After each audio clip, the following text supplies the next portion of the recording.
You want to dance? It's really good. You just lie flat down and dance.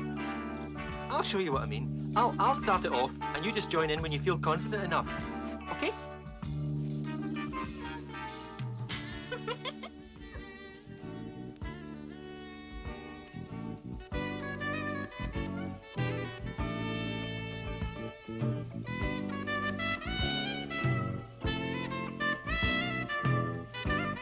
Is it cold?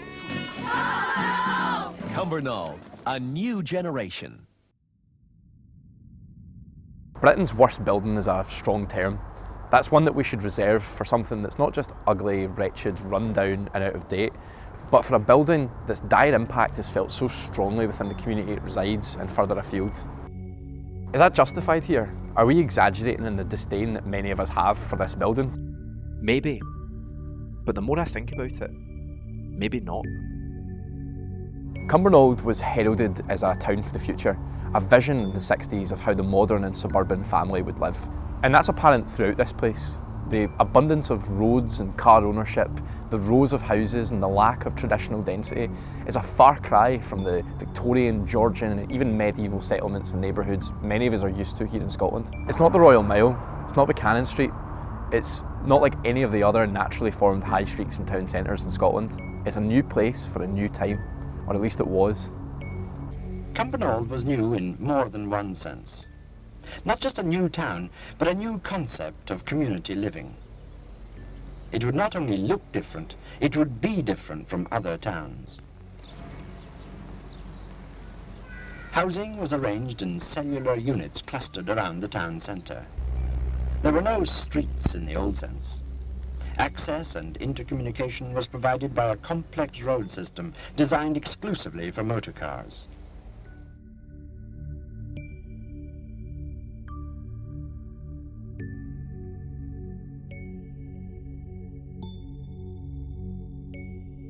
This is a story of Cumbernauld, but it isn't actually here that it begins, because to understand Cumbernauld, we actually have to look to Glasgow.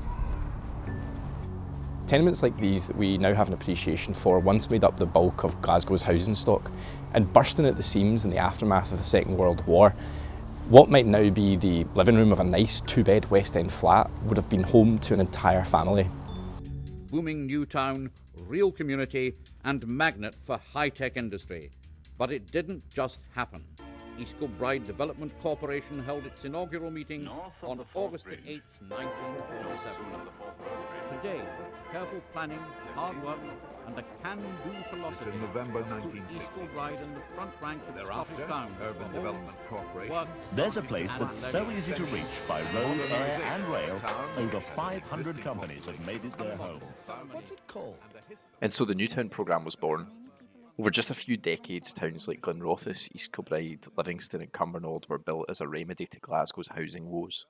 Dictated by the style and cost of materials at the time, concrete monoliths and suburban sprawl for a new era of car-owning Scots were constructed. They couldn't replicate the naturally forming centres and market hubs of towns that had existed for hundreds or even thousands of years, and so the shopping centre replaced the high street.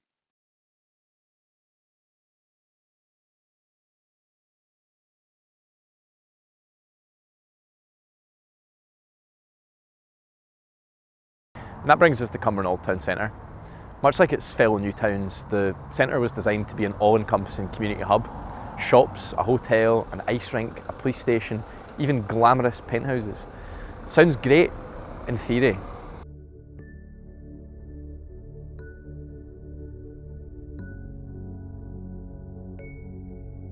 At the time, Cumbernauld was lauded as a great place, and in 1967 it was actually named the world's best new town. And in fairness, it's actually quite easy to understand why. For possibly the first time, families could live in a house away from the smog and the hustle and bustle of the big city.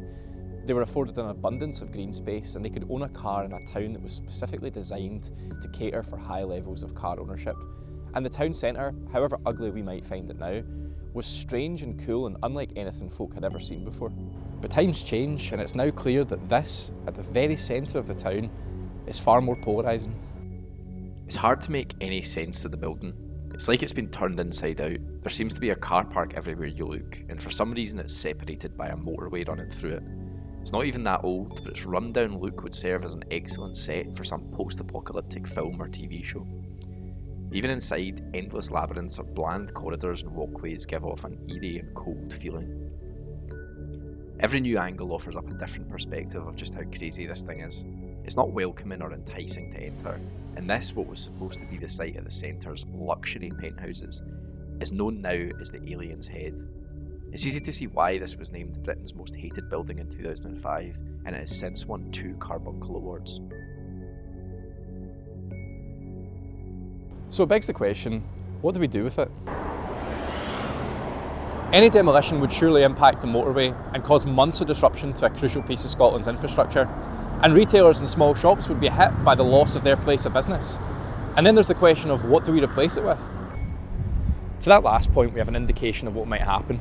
In 2007, the Antonine Centre was built and now houses the bulk of Cumbernauld indoor retail and hospitality. But while it's not the brutalist mess of the centre, it's hardly inspiring.